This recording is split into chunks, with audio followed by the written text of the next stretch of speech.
Face à l'ampleur du réchauffement climatique, 9 États insulaires se sont tournés lundi vers le Tribunal international du droit de la mer. Ils attendent des juges qu'ils déterminent si les émissions de carbone absorbées par les océans peuvent être considérées comme de la pollution et, dans l'affirmative, quelles sont les obligations des pays en matière de prévention.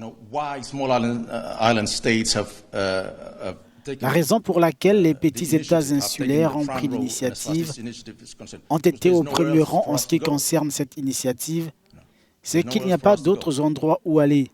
Il n'y a pas d'autres endroits. Il s'agit donc, pour nous, de nos moyens de subsistance. Mais si l'on considère la situation dans son ensemble, on s'aperçoit qu'il s'agit d'une question d'humanité.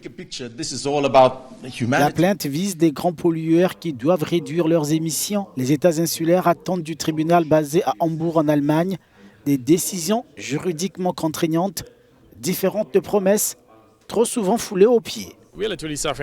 Nous souffrons littéralement de toutes les conséquences. Par exemple, nous avons des sécheresses, des inondations, des ouragans plus féroces et plus fréquents, des vagues de chaleur, des feux de brousse. Nous avons même perdu une partie de notre littoral à cause de l'élévation du niveau de la mer.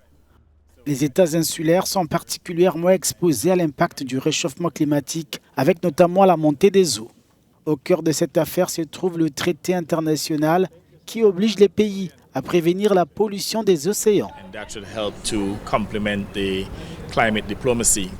Cela devrait aider à compléter la diplomatie climatique qui a lieu lors des différentes COP. Il s'agit donc d'une voie complémentaire pour faire en sorte que les dirigeants du monde entier renforcent leurs ambitions afin de s'assurer que nous réduisons les réchauffements de la planète. Selon le rapport annuel sur l'état du climat, près de 60% des eaux de surface de 2/3 de la planète couvertes par les mers ont connu au moins une vague de chaleur marine en 2022.